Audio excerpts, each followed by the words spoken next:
Hello and welcome back for Game 3 of the day, OpTic Gaming versus Echo Fox. My name is Rivington Bism III, and helping me cast this game entirely in charades is Aiden Zyrian Moon. You ready for the roster rundown? Yes. All right, we'll put them in place. Time to get things rolling with the roster rundown. Selecting on the blue side, it is OpTic Gaming. That means in the top lane, Alarim. In the jungle, Acadian. In the mid lane, Power of Evil. Bot lane is Arrow, with support big behind him and Coach Zabatine. And that means face them on the red side. It's going to be Echo Fox. In the top lane, Huni. In the jungle, potentially Huni. In the mid lane, Huni. Woo! Bot lane, Huni, with support Huni and Coach Honey.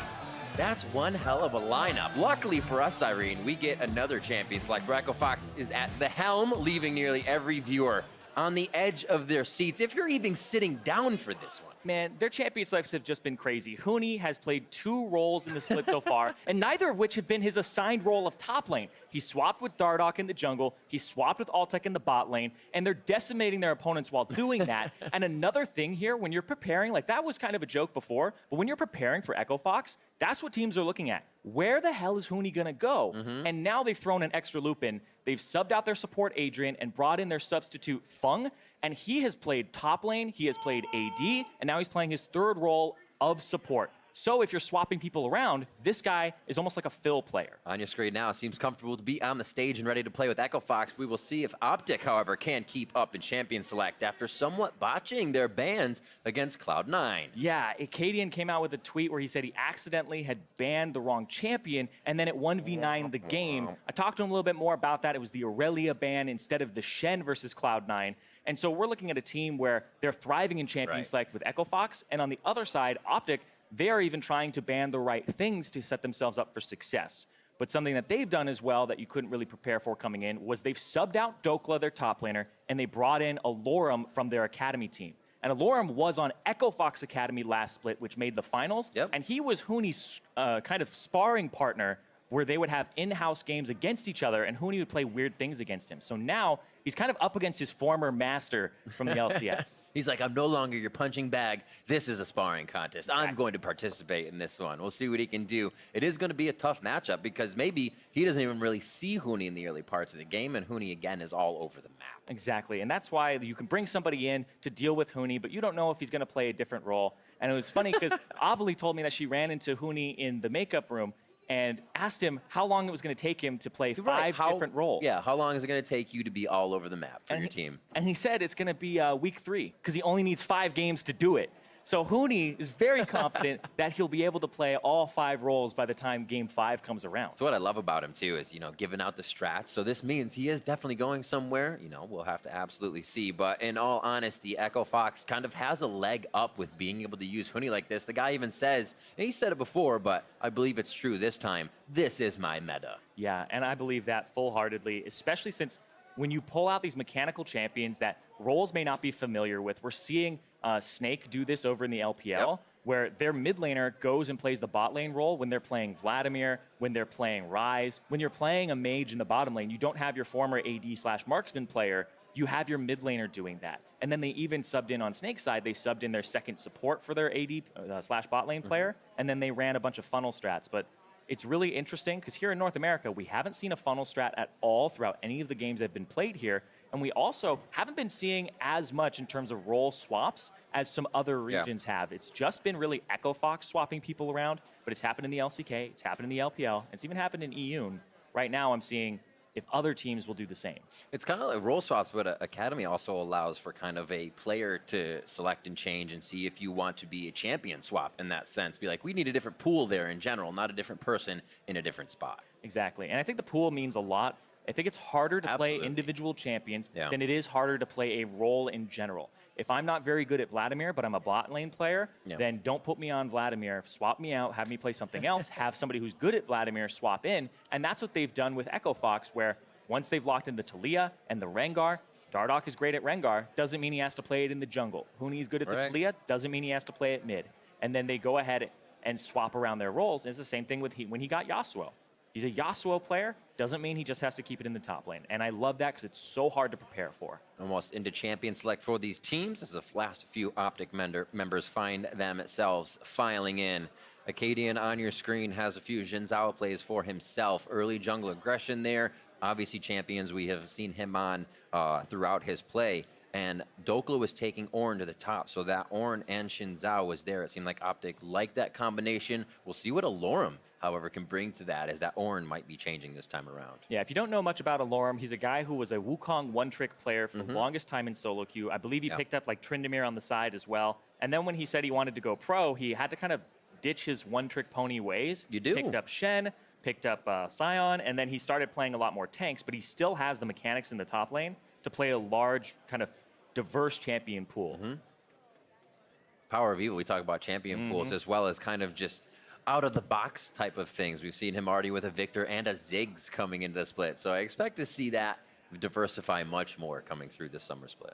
Yeah, and for Power of Evil in particular, he was somebody that they wanted to have more firepower supporting him because he was a star player on OpTic. Even though they ended up in the 9th place spot last split, they were still looking like they had the workings of a great team. Now, they've kind of subbed in Alorum for their top lane issues when they had Dokla and Zig. They kind of got rid of Lemonation and now have Big in the bot lane. And so this is kind of the roster for OpTic Gaming that people would assume after the offseason is the one that was going to start and have some power in the top lane, have more shot calling from the bot side of the map, and somebody who can support Arrow really well, and then everybody kind of group up around Power of Evil. We'll see. Right now for Power of Evil, he loses that Zoe, and Acadian takes a hit from that Nocturne ban. Xin Zhao banned by OpTic's side. Those 2 games that Acadian was on that pick, they were both purple. So this is OpTic's first blue side of the summer split. We'll see how they play it with that Talia ban being their last one for the first phase. Which is always interesting to me when a team picks the blue side, especially against Echo Fox, because it means you risk Huni having the counter pick, and Echo Fox with the strategies they've been running where they swap people around. You don't know exactly what's going to happen here, but there's some things that are up right now. Aurelia is up, and Alorum will always do this. He will always hover the Wukong, the one trick from before, just to give the shout out. You gotta feel that confidence. Be like, you know me for this right here. 13 seconds left on the clock as OpTic Gaming will wind this one down. And we have seen a little bit more Lucian play coming through, and it will once again be on the Rift. Alltech played this in week 1. Yeah, something about Lucian is he was banned constantly, but there was a nerf to the Essence Reaver for Lucian in particular because it doesn't last as long. It gives you more attack speed, so people who don't have as much basic attack slinging in terms of just quick attack speed, it means it's better for them, or if they have longer cooldowns. So now Lucian takes a little bit of a hit there, but there's a lot that's up. I talked about the Aurelia, which I think is so good. It's flexible. You can even make Aurelia a jungler if you run a funnel strategy, and she's not typically a jungler. And so I want to see what else Echo Fox do here, because flex picks seem to be king for this team, where they get to their 4th pick and they don't even know who's playing what just yet, and then they swap stuff around. FlyQuest very good at doing that as well, and those teams that can flex champion selects are loving the current meta that is for League of Legends. And then Shen and Aurelia going in, so we know you have a little bit of charge, but a dive buddy along with that charge if that does go to the hands of Phoenix. Acadian and Power of Evil now to select. It looks like they're going to grab some support, not try to show too much of their hand here in the first phase. One last pick might just be Power of Evil's mid. And something that's interesting is last week when OpTic talked about, banning the wrong champion, they had banned the Aurelia instead of the Shen, and now Echo Fox has both of those champions that OpTic had kind of gone between in their bans before, and so that signals to me that this is going to be something where there's a global going around that might throw OpTic off, and if a Shen is able to disrupt the game again, it might be a champion that's a bit of a kryptonite to this team, but we'll see what happens, especially now that Ornn has been locked in, because Braum is still up, Yasuo's taken away, so there's no wind wall, and Braum would kind of be what you would think comes out here. But Echo Fox are just going to grab more flexes. The Vlad, you're talking about all that global pressure. Braum still, Gangplank rather, still on the list. Huni plays that a bit, but we see the Vladimir get locked in. And where do the bans go here for Echo Fox? They say, we almost got that mid pick coming in, so let's hit Power of Evil maybe. See if we can take away from that. But again, towards Acadian. Yeah, whenever Acadian plays against Dardoch, it's always a match that they really, really love to play. They're both aggressive junglers that burst onto the scene about the same time, Acadian a little bit after Dardoch did, and they were very close. It was kind of that cluster of like Moon, Dardoch, and Acadian, the 3 guys who popped up at the same time in a Challenger back in the day. But I talked to Acadian before, and he was really excited for this matchup. He always loves playing against Dardoch. And we're throwing some bans here at both the junglers from both sides. Yep. Start really dwindling down their options. Nero talking with the team. What do you want to ban? One last. I feel like Nero is just like he has to be a pro director here. And like that face right there, like, what did you want to play? What did you want to ban? Seriously? That reminds me of that one gif where the guy is shocked. What? Just wide mouth. Syndra is going to be that ban. So they do say Power of Evil takes one more hit if he wants the Orianna that he hovered earlier, though. It can be his. One last ban here from OpTic. Yeah, you can see how much Enero is talking and like listening and taking in from the team there, because he has to really direct people. When you have flex picks and they're going in different areas and they can potentially go somewhere else, and people are saying, if he picks this, I'll pick this. Does he have a wood bow tie? Yes, That's he does. Amazing. Yes, he does. I love it. And that Rise band. Fantastic. Pick that up. The hands of Phoenix Sejuani getting locked in. A few changes to her, but still finding a little bit of time on the road. So Sejuani, I actually talked to Blabberfish a lot about this. He's the Cloud9 Academy jungler. There's multiple things you can do with Sejuani now. Sejuani is very good at clearing the jungle again because her permafrost has no cooldown on it against camps. You can go ahead and constantly just shove in. And I think, oh my word. Arrow. I don't know if that, I don't think that's going to be his, but this is most likely going to be a funnel strategy. This is going to be a Kai'Sa potentially in the jungle. It's who's going to play it, though, is the question. I'll talk about Sejuani more in the game, though, because there's like an AP Runic Echoes build. There's a lot you can do with her. But look at this. Okay. Who is going where for Echo Fox? Vladimir, I assume, is going on the bottom lane role. Phoenix on the Karthus. Remember, Huni even said, if there's a Karthus in the game, it's going to Phoenix. I think Huni, yeah, top lane Aurelia, jungle Sejuani, mid lane for the Karthus, and then bot lane for the Vladimir is what I assume comes out here. For OpTic, top lane Aurelia, but does Huni run around and funnel everything to himself? He's running Smite still. I don't know. He's got Smite still. Can always change, but nobody else is actually running the Smite at this point in time. He's... Oh my god. Yes, exactly. I wanted to draw your attention to that. Power of Evil stays on Kai'Sa. Those are locked. 20 seconds left and the champions stay where they are. The summoner spells for each champion can continue to change. But right now, the players know where, supposedly where they will be going. You see, Arrow is just dancing in his seat right now. He can't stop moving. He is ready for this game, and we're about to get on to the Rift for OpTic versus Echo Fox.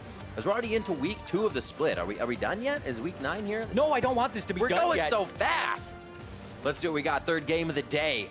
And we're going to see if Echo Fox can keep this going. A 3-0 start for them, or does OpTic kind of murky the waters there? Well, I mean, if OpTic goes 3-0 at the start, they end up being in sole possession of first place at the start of week 2, because TSM just dropped, and they were the other 2-0 team. If Fox take it here, they are 3-0, and they're number 1. Look at that. I hope those signs are hung well. They look like they could fall. Fantastic. We are on to the Rift, and it is OpTic versus Echo Fox. These compositions right now trying to feed Power of Evil in the mid lane on this Kai'Sa is what we think we're going to see as he stays there. He can obviously get to both sides of the jungle very quick, but also to the short lane to recap on the minions once they spawn in. He'll be up against Phoenix's Karthus, maybe, as we see Huni here in the mid lane. I think Karthus on the top side. I think this is what's going to happen. I'm pretty sure what's going to happen is it's going to be the Vladimir bottom lane with the Shen. Phoenix is going to play top lane Karthus. It's going to be Huni getting funneled all the farm from Dardoch. Now, Sejuani, the changes to her are actually pretty big. Her wave clear is much better now because she actually can permafrost cannon minions. And her W monocost went down and got an AP ratio. So the AP ratio, we'll shove that off to the side for now because it doesn't matter. But the cooldown, or sorry, the monocost of the W matters a lot. Means that you don't have to be a jungler to play Sejuani. I saw Bjergsen playing it in solo queue in mid lane. I've seen multiple people like Febivin, Fly, all across the world play it there. And so now Dardoch is going to go around, prepare camps with permafrost, constantly stack them up. And remember, permafrost now has no cooldown on camps. If you do it with a melee jungler, you stack to 4, stun, stack to 4, stun, stack to 4, stun very quickly, and then the wave clear comes through. This is Echo Fox throwing a loop towards OpTic. And OpTic might try to do a little thing of their own. 2 smites running in. Acadian still keeps going for himself. Power of Evil has one, so late game or any objective control can be smited away in their favor if they have those up in time. So little mind games could be played here as we enter into the mid game. And this is going to be so interesting, especially if you've only been watching North America. This is the first time we're seeing the funnel strategy in NA. It's happened all across the world, but this is the first time we're seeing it. And it's two funnel strategies against each other. Power of Evil on the Kai'Sa, and then, Flawless duet, but no real engage there. They're just pressuring with the red buff tag since they brought it both to mid. Yeah, and then it comes down to who can wave clear. They're fighting for power. It's semi-non-interactive, where you just want to clear the waves, get to your other side of the jungle, and if you can keep them there and delay wave clear, then you end up in a much better spot as the team that pushed them out, and you can clear other camps. It's interesting because it's kind of like a gentleman's agreement of turret pushing. You push and back off. Here, it's we need to push. We might be able to fight, but it's better for us to push. We'll be stronger to get back kind of thing. It's almost like another gentleman's agreement as they go back and forth. You see little love taps back and forth, but everybody's pretty healthy. And here's kind of the thing where Arrow has priority bottom because he's the marksman, he's got the range and the consistent damage early. That allowed Big to go into the jungle and ward it up. So because of the pressure bottom lane, transitioned into the jungle there, and now there's kind of duo lane mid, but you want to get these camps down because the sooner you get the camps down, the sooner they respawn, they'll be higher level, there's more experience coming through, and you really just want to be able to farm the jungle. But now we're seeing two funnel strats versus each other, and it's almost like just duo mid until somebody gets enough of a priority over the other. Both teams running that funnel strat, both teams with a new player on each side. Fox Fung on support, Alorim on that top side for OpTic here as we still get a little pressure towards mid. And we see that 23 to 24 in CS as you kind of have to go diagonal, but it's Kai'Sa to Aurelia at that point. And this right here, they're going to the Scuttle Crab and then over to the blue buff while the minions fight each other in mid. It's more important to get these camps down than to fight over another wave there, especially when the other team isn't there. But it does seem like because they went Scuttle Crab to blue, it's going to be a faster return to mid lane for OpTic. They are pushing. Yeah, see, they wanted to do another camp, but because it's getting shoved in, they have to go answer it. Huni throw the flawless duet over to Grom. Doesn't seem like they'll lose too much as they cut it off at that 70% mark. Here to clean. How much do they have to push, though? Who kind of has the better fight if you get, I wouldn't say the long lane or the longer part of the lane. You can see OpTic kind of respecting that, and they back off knowing they were pushed up, clean some cams, and get that scuttle up in the top river. Yeah.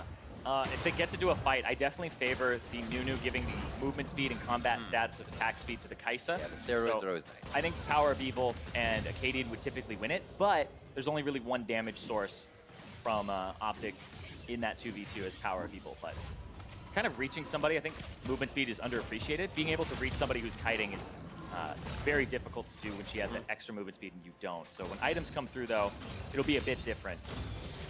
And then they go to the other side, clear it out, and now you can even see Huni's using the W to try and clear waves faster. It's all about the clear speed, getting back to mid, clear speed, getting back to mid, over and over again.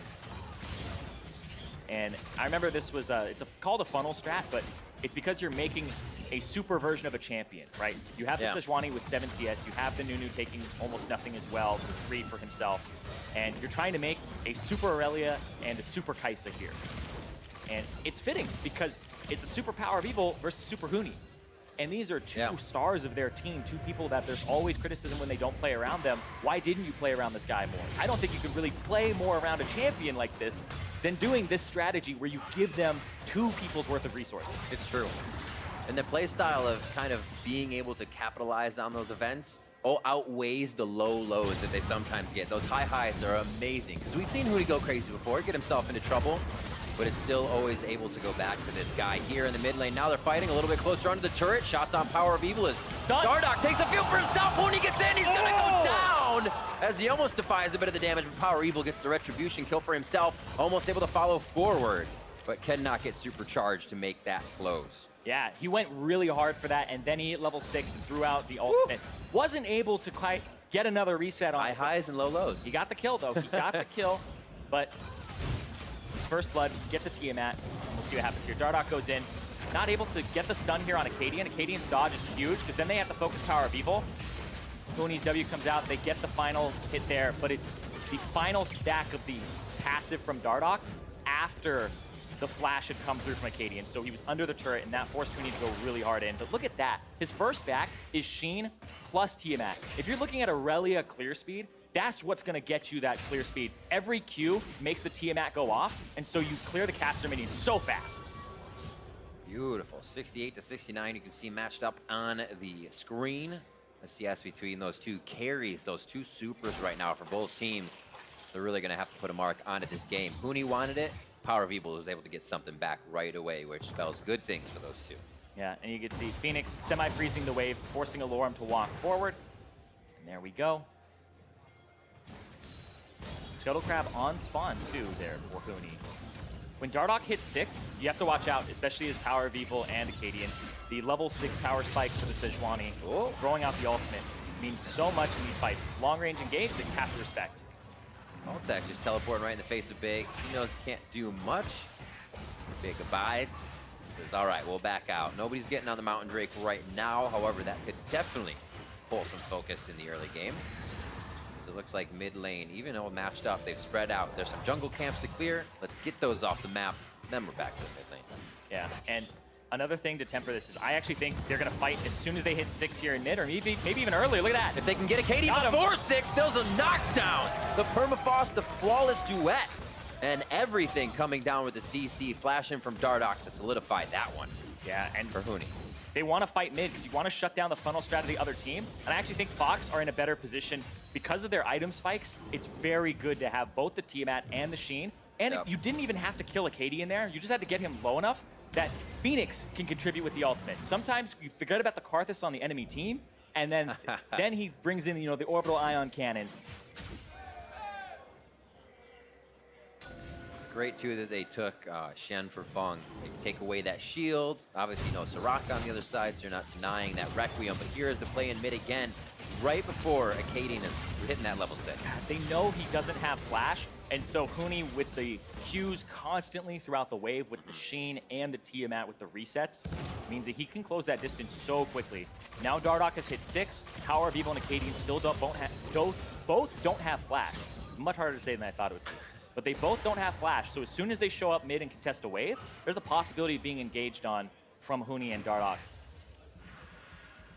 Eyes on Alorum for a moment, not too shabby, but also not too much love from the junglers or any other pressure towards the top side. He's doing well at 80 to 78 against Phoenix on that Karthus. Still waiting to see. He's teleported back to lane, and those teleports will be up soon for the top laners. We might see a play coming through. And I just thought of kind of the irony of the situation where, people always say that Huni, he really knows how to play with his jungler, or play around his jungler when he's playing the top lane. It's like having the jungler in the lane. Or play jungler. You don't know how often he's going to be there. The jungler's going to play to him. Literally, they're holding hands. He's holding hands with the jungler in this game. I don't think you could be closer to Huni in this game. I think this will throw jungle proximity stats off a bit. Nice tags. 100% jungle proximity for Dardoch and Huni. All the stats out the door.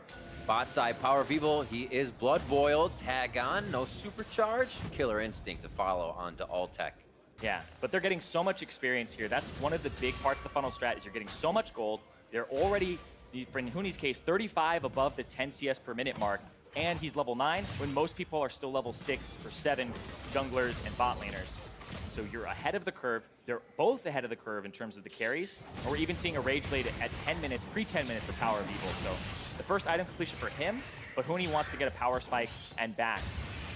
See how much gold he actually has here, because the Trinity Force, he shouldn't be too far off from it. Yeah, he's actually very close to having the Trinity Force completed here. He has 2,100 gold in his inventory. Well, needs like 900-ish more. Let's see, is he back? Okay, he's back to mid. He's hiding under Dardoch. He couldn't find anybody. Oh, actually, no, he got it. Hits onto Phoenix. Alorum, very, very healthy under the turret. Fort got called up. Misses the knockup, but everybody is just standing there. Locks it down. Killer Instinct is in. Power of Evil. Here comes the ultimate from Zen. Phoenix is still alive. What a thwart. Fun coming up huge on the play as the sub-support. And he Still wants it. Flashes in. They say Requiem is down. They get the kill. The kill onto Power of Evil. And that's a kill coming in for for OpTic. Echo Fox. Big plays. That was huge. They killed the funnel strat, PoE, and they got to defend the top lane. They didn't kill Phoenix. Echo Fox get so much out of that. And yeah, Huni completed his Trinity Force there earlier. He was the one who had 2,700 gold. My apologies, he was in the top lane on my screen. So yeah, he had 2,700, not the 2,100, but he goes back, he gets the Trinity Force, huge power spike for him, and then they try to dive. They try to dive off the back timer from Huni because they knew he wanted to go back. They knew he had so much gold because he was sitting on Tiamat Sheen. That was the time for OpTic to strike, but Feng coming up huge, and Phoenix with the defense there. Huni very low, flashes out. They're just going to try to focus onto him. Do they step too far forward, though? Arrow with a few shots as the blast cone is used. But even with that kill, OpTic still trying to fight for their objectives and camps inside the jungle. I'm saying, yeah, we took a hit top lane, but that was an outplay if you've ever seen one. Yeah, you can see you can't stop just because of that. Huni and Dardoch inside the base. They want to rotate off that. Good from Power of Evil to go in off of that, but he gets slowed. He wants to get out. He's got the turret aggro. And the shield is what kind of juked him there. He went in, went for that last shot, but the shield came up, and so he doesn't finish it. Perfect from Feng to ward over, then go for the taunt flash. And that's right as Phoenix had the mana to use his ultimate. But they're going for another dive. They know he doesn't have flash, he doesn't have stopwatch. Oh. This one is one that they think should hit true, and especially with the red buff. Rinse and repeat, Killer Instinct is in, Kathy and Rain comes down. And there's a hit everywhere coming in from that one. Even a little bit of love from Alarum in the end as now they start to push down on this top turret. And you can see PoE, they just finish off the kill. They give him all the top lane farm. And now, Alarum TP's mid. Big is actually going to show up mid too. Watch out for that Abyssal Voyage. I don't think anybody else was coming out of it. Just for defense as OpTic takes down that top side. See the Blood Boil helping Power of Evil and Acadian do so much damage and take these down faster than usual. And now they can start to move Echo Fox around the map, maybe the way they want. Yeah, there's still no dragon taken on the bottom side, and their turret on bottom is alone with the Vladimir and Shen. So I don't know the HP on that one right now. Huni goes in, potentially. They're outnumbered. I think he went in just to dive and say, we're okay if we try to do something. If he spits him out, they could be able to get the kill onto Arrow. He instantly uses that stopwatch he's been holding on to, and they capitalize on one of Huni's lows. Yeah, Huni went in with almost no mana there, doesn't have enough to throw off the ultimate to really combo anything together. And so right now, Echo Fox, they've kind of thrown a bit of the game. OpTic now get the Rift Herald. Yeah. They ended up losing that bottom turret and evening up the turrets, but that was first turret going over to Power of Evil and Acadian, and PoE's about to hit some big power spikes here. Crazy, we'll see it again. So it looks like it was just gonna be a clear, I'm okay, and then he finds himself knocked up by Alarum. That was perfect from Alarum. Alarum used the Bellows Breath, got for the slow, and then the Brittle, threw out the Q for the slow, headbutted into it, and it hit Huni. Basically everything connected there from the Ornn, which it looked like Huni thought he was gonna be able to take the CS in Alarum's face. Disrespect. Exactly. That's one where you're like, you're not gonna do anything. Back up as I take this right in your face. And he didn't. Alarum wasn't gonna stand for that. He's like, no, we're sparring partners. We have to spar. I'll call you on that. Yeah, exactly, right? He knows exactly what's going through Huni's head. We mentioned that in the pregame. These guys used to play as sparring partners, practice partners on that Echo Fox Academy and Echo Fox team. Now pushing into mid, Echo Fox trying to grab a little bit more ground, but you can still see they're backing off. They don't control any of these wards. Mid is surrounded by OpTic's vision. And the big thing here is the item spikes coming in for Power of Evil. He has Rage Blade, plus Zerker Greaves, plus the Stinger, so he already has the Supercharge evolution. And in this build, you max Q, then W, so your E is the last thing that's maxed, but it's the first thing that you get the evolution for the invisibility, because when somebody is focusing down a hyper carry that wants to stand there and do a lot of damage and maneuver a fight, almost like a Kog'Maw, right? But what if you're trying to kill the Kog'Maw and it can stealth every now and then? It makes it so much harder to kill that carry. And so you really want that when you're being funneled into. Ooh, what a nice little mind game. Arrow stays top, uses the teleport, but cancels, and what would have been a 5-man Echo Fox pinch onto that mid lane turret. So for Echo Fox now, they have 2 global ultimates with both Phoenix and Feng, and then Huni, Dardoch are kind of what they're playing around, but OpTic also has a TP to show up, so everybody can show up to where Huni and Dardoch are if they start a fight. But right now, it's OpTic. I'm really watching his Vladimir in the mid game because he has the Spellbinder, he has the extra movement speed from that when he activates it, but finding your way into a fight as a Vladimir is a very unique skill to Vladimir, where you flank fights, you come in with the W, the E, and try to get the ultimate on as many people as possible. That's not something that people who have played marksman for years usually have as a skill set. Right. They're usually the person whose space is being bought for, not a space buyer. And that's what Vladimir is. He's somebody who buys space for the rest of the game. You gotta ask if it's available first when you're an AD carry. You gotta make sure everybody else is like, can you help me out here? Defend for me, peel for me? But he's the secondary threat that's supposed to peel other people off of Huni and Phoenix. Kathy and Rain. Whoa. Flash. It's really early flash. Yeah, for having a turret there, I would agree with that as well. Having your team to your left. Rift Herald's gonna go down, so it looks like they're gonna try to get the added pressure on the turret. Nice wall to slow the minions so they can just attack Herald. Do they decide to fight though? Teleport comes down, Arrow's gonna call that out. Goes to Ardent, plays onto OpTic. He may be able to get into this fight, but they all start to back off. Tides of Blood would have entered nicely, and that was a big distraction as the turret gets knocked almost down by Shelly. Yeah, but on the bottom side, Ornn, Alorum alone with the turret for a bit here. Maybe able to actually take that one down, but ever so slowly. He's trying. Doesn't know where OpTic is, doesn't know how many people are coming his way. Yeah, he's pushing over. So he backs up, and now he's going to go towards the mid lane, and this might be a fight that OpTic want to opt into after clearing the wave. We'll see, though, because Arrow's up top, and it's just kind of funneling into everybody. Normally, the Echo Fox games so far have been incredibly bloody, but because of the funnel strat, it's really hit power spikes, get to the point where you're 3-4 levels higher than other carries in the game, and with this massive gold advantage. You more so know to specifically avoid X fight. It's not like, hey, we're in a group 5v5, now it's 20 minutes, we're mid-game. It's like, no, that Aurelius 3 levels up, or X, not at this point. Just creating scenarios. They want to stay away from Huni, is what we're trying to say. Yeah. Power of Evil, the same thing though. 2-1 and 0, items coming together. We see the Arrow picking up the Executioner's Calling, which I actually love seeing now, coming about more with the Mundos and the Vlads. Before it'd be like, it's fine, late game, you'll still be able to tear through them with the Infinity Edge, the X to this. But I love seeing that to really help in these longer fights.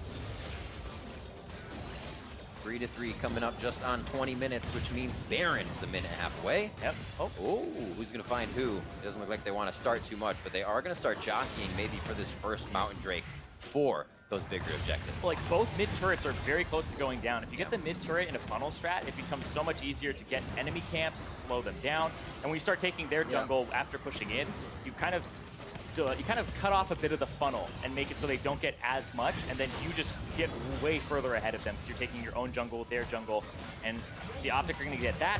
The bottom turret is almost down as well, and OpTic are holding even here and leaning a lot on PoE in this game. Looks like they could grab Scuttle and get themselves out of here with the first Mountain Drake on this. Big's going to do a bit of vision work. Scryer's Bloom shows that Fox is not going to contest. So OpTic doing a nice job at setting themselves up for an uncontested Dragon to start things off at 19 minutes. But now Vision has to be focused towards that top side. Echo Fox will be more than ready for the next fight. Huni coming out of base. See what their items are. Triforce Titanic. He's looking pretty good. And all that vision for Dardoch. I wonder how he's feeling. He's like, I am support Sejuani right now. I am the support. It's the same thing with Acadian. I mean, yeah, for sure. But they played in more so in Nunu, you're like, I'm used to that. They played in a Tracker's Knife era. But I actually like what Dardoch did, where he didn't even go jungle item or smite. Right. He went for the Relic Shield and Exhaust, because having an Exhaust in a funnel strat is amazing. You can even see OpTic opt into having Big with an Exhaust. But having the smite for Acadian is mostly for securing objectives, having a double smite plus the Nunu. We haven't seen that yet. Look at that. Dardoch's gonna be the first one in. He's got a good shield onto him. Forge got his back from Alorim. OpTic from the bottom, coming out of his damage. Huni almost down, throws the duet onto Fung to try, or Ford to help Fung. And Alorim now almost getting Fung. Acadian stays alive, and it does not look like they will try to capitalize on any more as two members of Fox go down. But look at that, OpTic, such low HP bars, but they win the fight. They're up in gold. They have the mid lane turret pressure now. And the question is, can Alorum hold this, not have his turret go down? The answer is yes. So they come out absolutely on top. See this one more time here, because it's the flank from OpTic coming in, but then it's the Forge God from Alorum. The slow comes down, the hit into Dardoch with the explosion on top from Acadian, and then Huni, he's slowed, he's brittle, he has to try and get away here, but they already took so many turret shots onto Dardoch. He drops, and then Huni's the one who picks it up. But look at this, the triple way to get it. Dardoch's off on the right side, already under 1,000. That's the hit for Power of Evil. Double smite comes up big, and that's OpTic going down. Fung in the eyes of OpTic, but they say that's a huge amount of ground. Let's use Baron. We'll take bot and get a buy-in. And the reason they went for that is when you are a higher level, your respawn timers are longer. Huni's the one who has smite this game. It's not Dardoch. Huni had a longer death timer. They said, let's go for it. They still had Acadian, they still had PoE, double smite, plus the consume from the Nunu means they can burst it down for about 2,000 HP. Think about the consume. Is this illegal? Strat, how hard can they smite? They just need a Cho'Gath now. But it just means as soon as they start getting priority on objectives, they're able to take it. You can see, brings in PoE after going to the base. Look at Huni, he hasn't respawned yet. There's still 5 seconds left on him. So remember, he's the last person to die in the previous fight, and he's level 13. So the respawn timer is longer, and Dardoch doesn't have smite, so him being close is a non-factor. That dropped to 214 still, but it was still, the smite came in from the highest level person on the team, PoE, who's now level 15 at 22 minutes. They're hiding. Yeah, but the question is, what's going to make them... How long are they going to hide? But the question is, what's going to make them go to the bottom side of the map when they have Baron? Ah, they left. I think they're looking for a flank here. You can see Feng trying to look for a flank with the Shen. You see the ward come down. The thing is difficult for him as well. Either like to protect or initiate on that target, because if you hit Arrow, you still have Power of Evil running around like a maniac. If you have Power of Evil, you have Arrow running around free still with Big in that support. It's crazy that it's that support AD, and two different kind of pods running back and forth. It makes Echo Fox's choices much more difficult for that initiation. And now they're losing their jungle, they're losing their top lane wave, and they're basically saying, OpTic, he's got to get some farm here and trade these objectives that they're bleeding away. Because Echo Fox can't defend this without a full commitment here. The Kai'Sa is honestly too strong at this point, and he has stopwatch. If you get on PoE, he's going to stopwatch, he has the shield, he has the defense, and they're going for a fight here. OpTic. Some could call it a force. OpTic, maybe just playing the turret pressure with Baron is enough. And Echo Fox say, if you want the fight, come in closer as they slowly back up.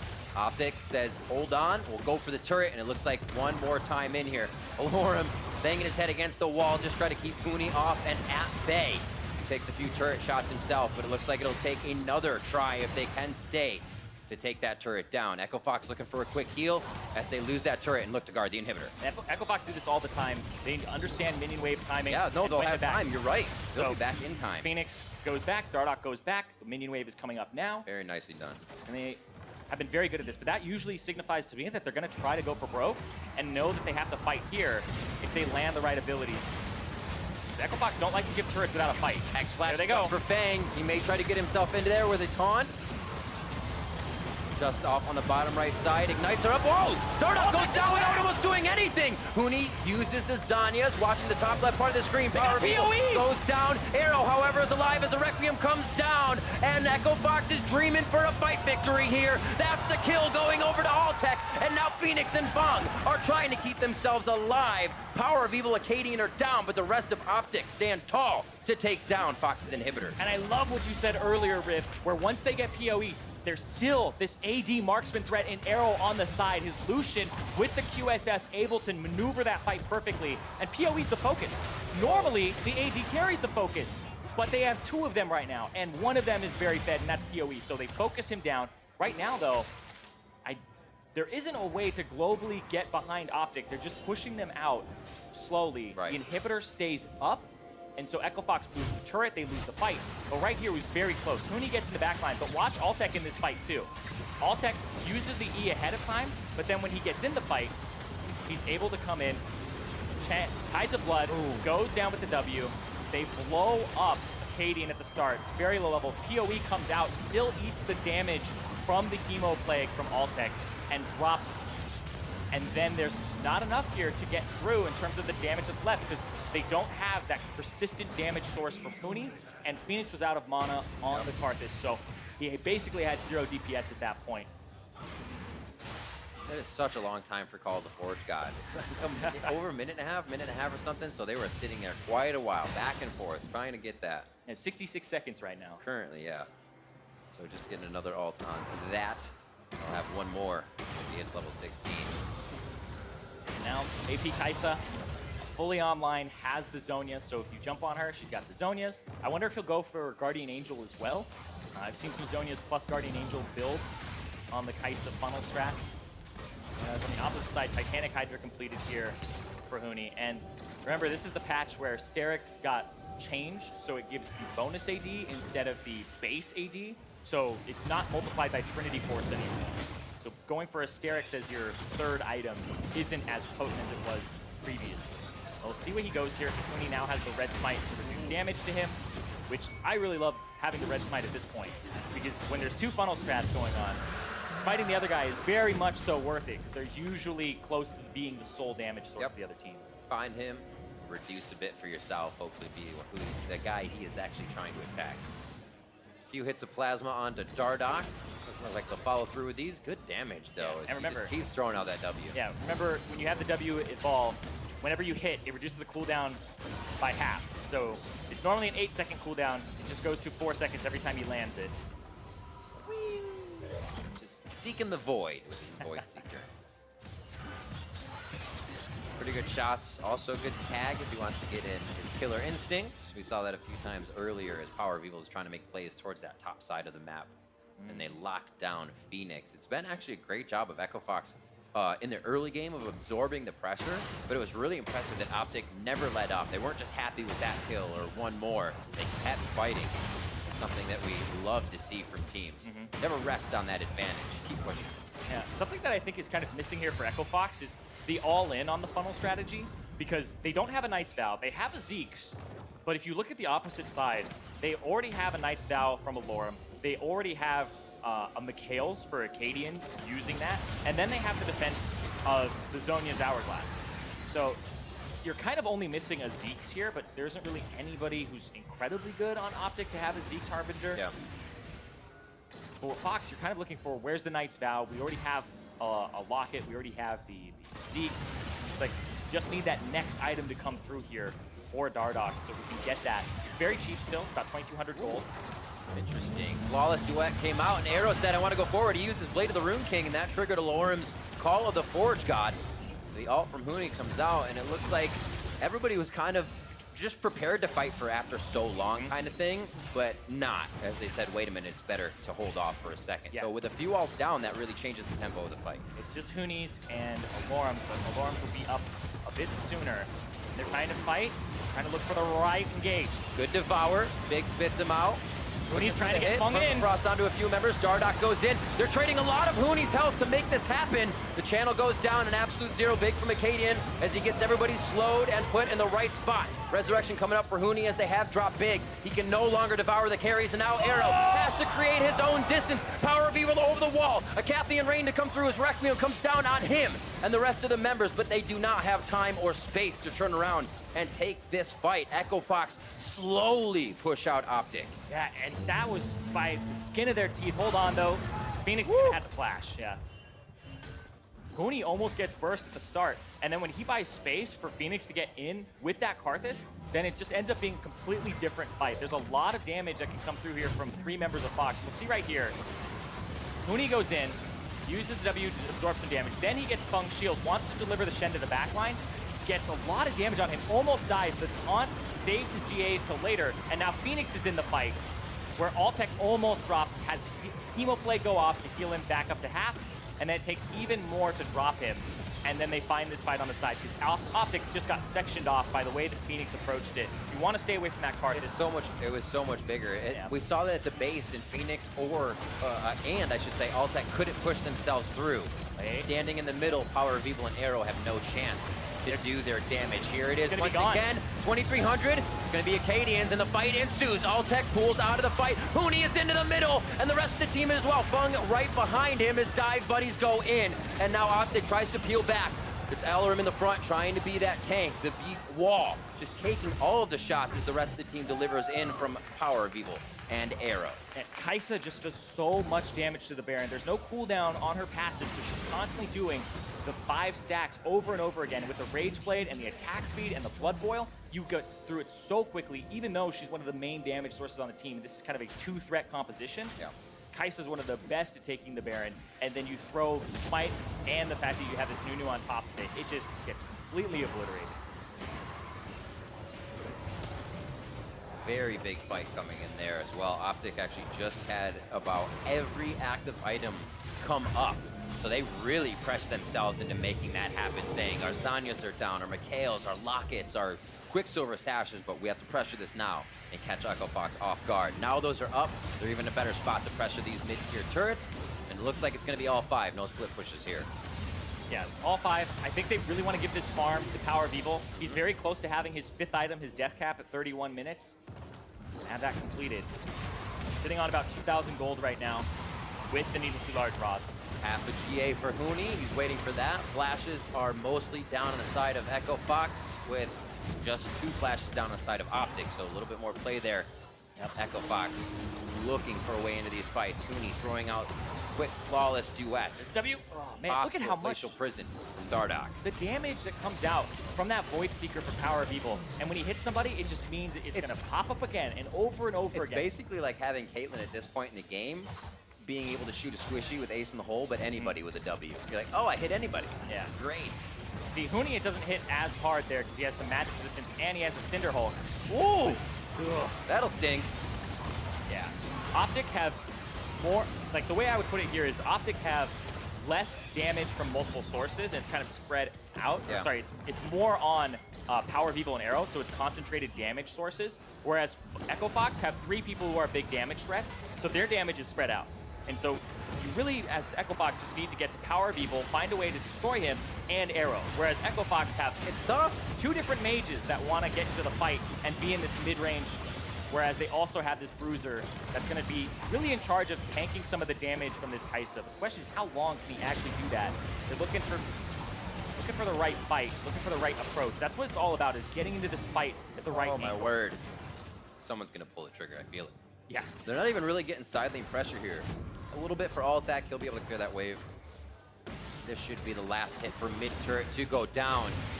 Just watching it so hard as well. If Acadian throws down absolute 0, you can't really get by him. Call the Forge God comes out, pinching him against the wall in the base gate. Huni gets himself back in as they slalom back and forth around the orange terrain.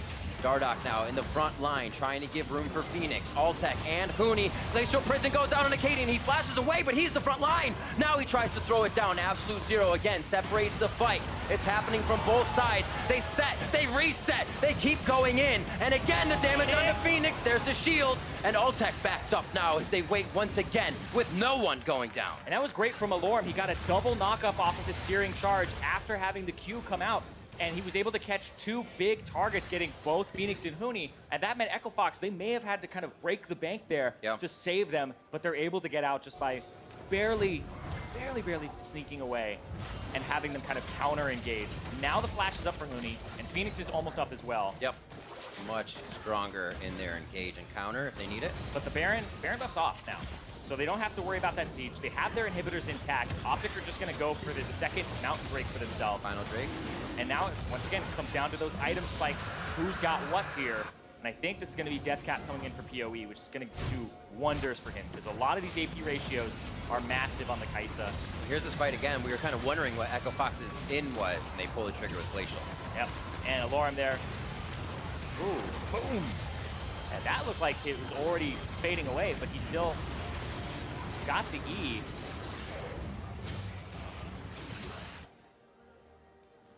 Bit of a reset. Echo Fox makes a little bit more movement out of their base. A ward very close to their top gate is sitting there for anybody to use from OpTic. Oh, it just went down. I'm a liar.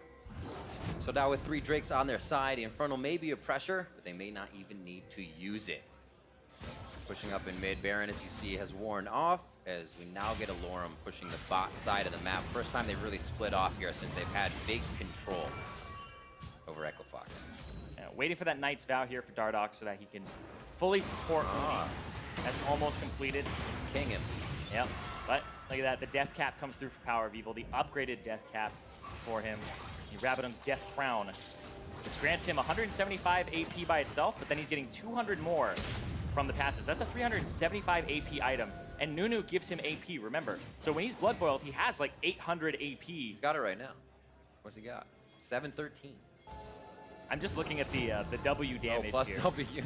Yeah, the W damage is like 800 plus. And We'll then feel that at home. the passive is really large as well. It feeds into the shield AP ratio. And also the Fleet Footwork. When you have that much, you're healing for like 400 whenever you get... Fleet Footwork had its AP ratio buff, right? It was weaker for Marksman overall in terms against minions. But in these fights, he's going to be healing a decent amount when he gets that proc up.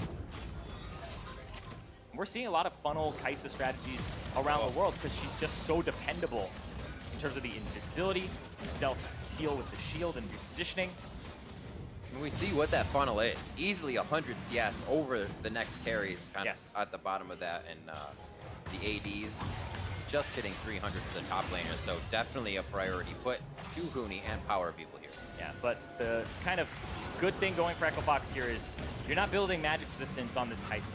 So you have two big mages that they're going to get stronger, and the funnel strat gets weaker as time goes on, right? Because as you're more levels and more gold ahead of people, and you hit 6 items, you can't get any stronger than that. So you'll have these carries eventually catch up. And they're going after Phoenix. Killer Instincts. Power of Evil locks it down, but does not hit his ultimate. Yeah, you got to be, if you go away from where your carries are, then you're dead. So, or I guess your supports, is what I mean. The supportive people on your team, they're pretty much dead. Scuttle taken down. That's Acadian that's hit up again with the ultimate. Teleport comes in. Phoenix is in the fight this time. This is the separation that Echo Fox wanted. They're able to obliterate the first few members of OpTic, but Echo Fox is taking damage, mitigating it perfectly as well as they head for more kills. A double for Phoenix as they have been waiting for that play. Where the hell did PoE go? He ran away. He completely abandoned the fight. Flashed out, he's the main carry. If he's not able to stand there, then there's something wrong with the frontline healing for him in the position of the fight. But PoE, he is the team of OpTic right now. He's gonna try to come up huge. Alltech, very big heal coming off his Q. Then tries to get in. Arrow with the kill. Arrow now kiting backwards. The help of Alorum, and there's Power of Evil to fight as well. There's the double kill. Phoenix about to go down. Rally Huni rather about to go down. Guardian Angel will come up as Alltech has made his way out the top of the fight. A few more shots as Arrow flashes forward to secure this one for the team. A very nice try on the Defiance coming in from Huni, with the push down mid lane now from OpTic after a very big fight win at Baron. And that potentially is game. There's a lot of damage from PoE. They also have the Lucian here too. They're gonna push. These Nexus turrets are not that strong anymore, and Alltech is the only one up for 10 more seconds. OpTic has kept Fox's back against the ropes the entire game. They will take out the last member alive as Fung just about to spawn. They did it. Echo Fox goes down and OpTic take the victory. Woo! You can see the elation there. Man, the funnel strat paid off. They said, let's make PoE really big. Acadian has to play the Nunu in the jungle, give him everything, and shows that he could be the selfless player here, and they come up with this win against Echo Fox, doing exactly the same. All right, boys, OpTic on 3. 1, 2, 3. Absolutely crazy. Gotta feel super good as well for Alorum in the top side. 6-0-7 coming in on that Ornn. And he was able to hold it down, not needing much pressure, not calling for much help, but also just gaining or joining with the team and activating some Ornn ultimates that really threw Echo Fox off. Yeah, his Ornn ultimates also, the Q from Ornn gets down to a 3.6 second cooldown, and it's got a 4-second duration. So he kept throwing out Qs, making a bunch of pillars in fights that are hard to track. And so he didn't need the ultimate in a lot of those fights. But Power of Evil was massive in that game. That's one where you funnel into him, it's gonna work. That was really impressive from that team of OpTic there. First time we're seeing the funnel strategy, and Super PoE beat Super Huni today. Yeah, absolutely. And then kind of baiting out the fight at Baron so those members could get back. And you saw, if untouched, what Power of Evil and Arrow were doing just in general. Absolutely crazy stuff to come out with that win. So to hear more about that matchup, let's go ahead and send it down to Avali, an OpTic's facilitator of that team comp. Thanks, guys. Zabu team, congratulations on that victory. I mean, you just showed me you are physically shaking. How important are these early wins to you guys? I think last split, we lost pretty much like our first 6 games. We had close games, and eventually we lost all of them, you know? So I was super stressed. I was like, will the curse last, you know? Again, we're going to make one small mistake and lose the game. This time we won. Against Echo Fox, it's like one of the hardest teams to beat, especially on dispatch. So yeah, I'm super, super happy right now. And let's talk about the team comp that you guys brought out, because this is the first funnel strat that we saw in NA. So what was the plan coming into today, and what did you think about its execution? So we worked a lot on this, just because I think PoE is a very good player, and putting all the resources on him is not a bad idea. And we failed a lot. I think there was really hard days, and we pretty much ended up yesterday at like midnight or 1 a.m. keep working on the comp against our academy to find all the flows, watching all the LCK games about this to be able to know exactly where the win conditions are to be able to play it today. So I'm super happy that they actually pulled a super game. And I thought it was a little bit interesting that you guys were the first ones to bring out the strat because you have been very openly against the meta on Twitter and social media. So has your opinion changed at all after today? I just want to show that you can nerf ADC. At the end of the day, range will always matter. So it doesn't change anything. So no, it's pretty much like Huni played incredible today. We just have the extra range to win in team fights and to kite. So it's no point to nerf ADC or anything. At the end of the day, we'll just pick the thing that have the most range, and we just play it like funnel companion, and that's it. Well, congratulations again on your victory. And for more on the game, let's hear from the State Farm Analyst Desk. Thank you very much, Avali. Our first funnel strats here in North America. We get two of them in the same game. Split 'em up. So my question to you guys is, who did it better? Well, I think from a raw get this person farm perspective, I liked the fact that Huni did it with Aurelia. I thought they were slightly more farm. They had a little bit more presence in the 2v2. But as Zabutin alluded to at the end there, the team composition was better for OpTic. Yeah, pretty much the same situation for me. I think you have a lot more kill threat with that Aurelia Sejuani. You get those stacks off very quickly, and you can kill people. It's especially good against no CC in the other funnel strategy, but once you stop 2v2ing, and what they did, which was very important, they started going top a lot more. That's when they finally broke away from the fact that they were losing the funnel strategy and started playing as a comp more. Yeah, and I do like the fact that Zabutin said they practiced with their academy team all the way into the wee hours of the night to try and figure out the ways that this worked, because a lot of things do change when your jungler and mid lane are essentially linked. Right. It means the side lanes don't really get that many ganks, which changes the picks you can actually put in those lanes. Karthus is normally a pick that gets absolutely obliterated by ganks, but because the jungle proximity is naturally going to be so low in that lane, it's now more of a viable pick. Yeah, I mean, that's the thing to point out. You see Phoenix 2.1%. Alarum got more at the end of the game, or like towards the second half, minutes, of the laning phase where they started killing Phoenix. But generally, these funnel strats do not hit anywhere close to the average of 9% to hop proximity. That goes way down when you do this. And so if you're an isolated laning phase, any ranged champion that would normally be exploited by ganks, not going to have as much of a problem. So it is something that worked for Echo Fox for a little bit, and then it quickly fell off once the other team realized that. Yeah, and with all the complexities of the funnel strategies and the fact these are the first two we saw in North America, at a certain point, you're still grouping and fighting.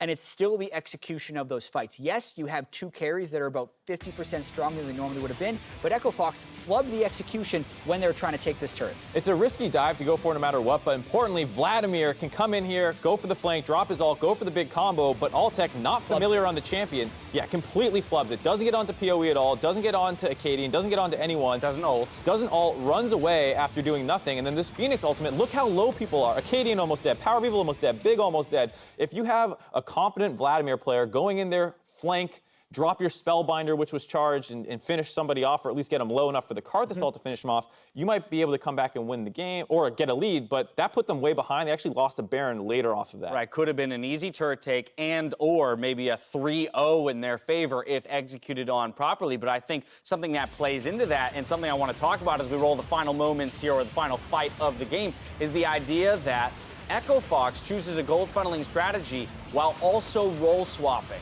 whereas OpTic stays with their typical roles and lane assignments and therefore shows better mastery of the champions that they're piloting overall. We've got OpTic who makes the flub on the Vladimir. Well, there's no opportunity to flub on a champion I'm not used to playing on the side of OpTic.